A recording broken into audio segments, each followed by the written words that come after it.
What was the best tank of World War II? A game changer that brought victory to its operators? Or often say tanks with certainty? But while everyone knows the German Tiger tank or the Soviet T-34, few have heard of the British Churchill Mark VII, nicknamed the Crocodile. You may be surprised to learn that the Churchill Mark VII was actually the first tank to carry guided missiles and change the future of tank warfare forever. Now let's dive into the British tank battle plan. World War II, an era of tanks. World War II was the first war in which armored vehicles played a decisive role, while the war involved battles between large armies, air forces, and navies. The tank was the key factor in the success of any army. The tank combines the mobility of cavalry, the firepower of artillery, and the survivability of fortifications. It was the perfect weapon for any soldier in country. The Germans used the blitzkrieg tactic, relying heavily on tanks to attack enemy positions quickly, break through defenses, and destroy resistance.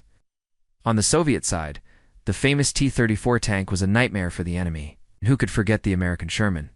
These are just a few examples. But amidst these famous tanks, the British Churchill also stands out with its unique features and important role. And among the various versions of this tank, the Churchill Mark VII Alligator stands out with its unique weapons and capabilities. The Churchill tank. Designed in the early 1940s, the Churchill tank was created specifically to break through strong defensive positions, such as the heavily fortified Maginot Line in France. It was initially produced in a limited edition of 100 tanks. The tank had a boxy shape, making it an easy target. Despite this, the Churchill became one of Britain's most famous tanks during the war. Many soldiers loved it for its reliability and ease of maintenance. Like the rest of the British tanks, the Churchill was given a nickname, Crocodile. Nicknames were common in the Royal Army at the time, perhaps to make the machines less monotonous and show that the soldiers weren't afraid of them. Churchill was named after Winston Churchill, Britain's wartime Prime Minister.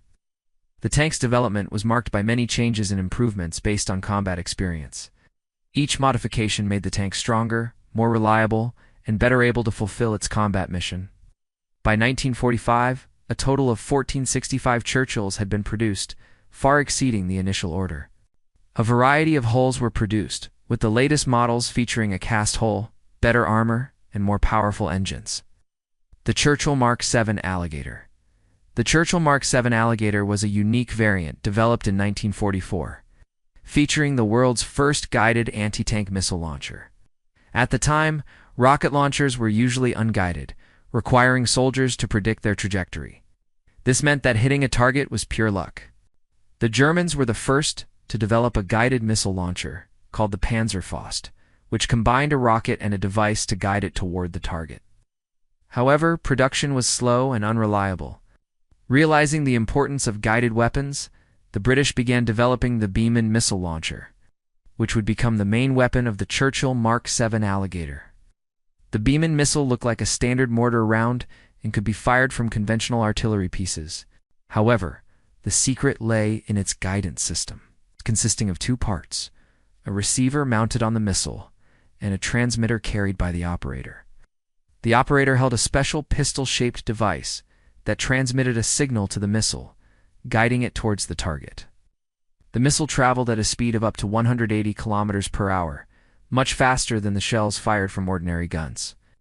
Moreover, it could explode not only when it directly hit the target, but also when it approached it, increasing the lethality. When the Churchill Mark VII was ready for combat, it looked like a regular tank. The only difference was a pipe protruding from the barrel, a control panel for the missile launcher, and a special cabin for the operator of the Beeman missile launcher. Initially, the tank used the same 2-pounder gun as the Mark VI, but in January 1945, it was replaced with a 6-pounder. How effective was the new tank?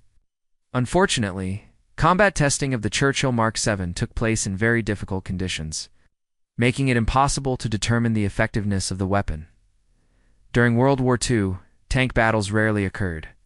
Tanks were used mainly to break through enemy defenses or to strike rear and communications targets. Guided missiles were not yet widely used by the enemy, and it was difficult to test new weapons. All that we can say for certain is that the Crocodile participated in the final battles near Nuremberg and was later sent to fight the Japanese in the Far East. However, the war ended, and the Churchill never got the chance to prove itself in battle. Only 60 Churchill Mark 7 South were produced. The project was outdated at the time, and the British were already thinking about post-war tanks. Perhaps the Churchill Mark 7 Alligator was one of the precursors of modern tanks. But it was certainly an extraordinary episode in the history of armored vehicles.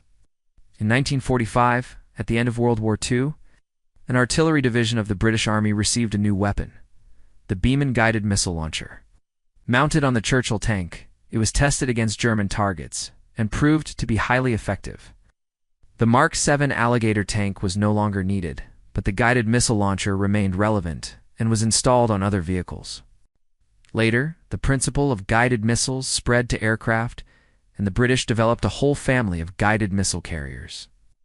By the end of the war, these machines became an important component of the armed forces. Guided missiles eventually replaced conventional bombs, which had been used since the First World War. Today, guided missiles are an indispensable part of the armed forces of many countries. Their accuracy and ability to overcome enemy defenses make them ideal for various combat missions. The secret of guided missiles. How did the guided missiles work? The secret lay in the pistol grip. The operator aimed at the target and pulled the trigger, transmitting a signal to the missile, guiding it towards the enemy. But what if the enemy destroyed the pistol before the missile hit the target? It turns out that in addition to the pistol, the operator could also send a command from a safe distance using a special radio. This innovation increased the effectiveness of the weapon and the safety of the soldier. However, the missile required constant guidance. If the operator stopped sending signals, the missile would continue to move forward, but without accurate targeting, which reduced its combat effectiveness. Therefore, a special device was installed on the missile launcher, which automatically guided the missile to a certain point, allowing the operator to aim at another target. This made the weapon more efficient.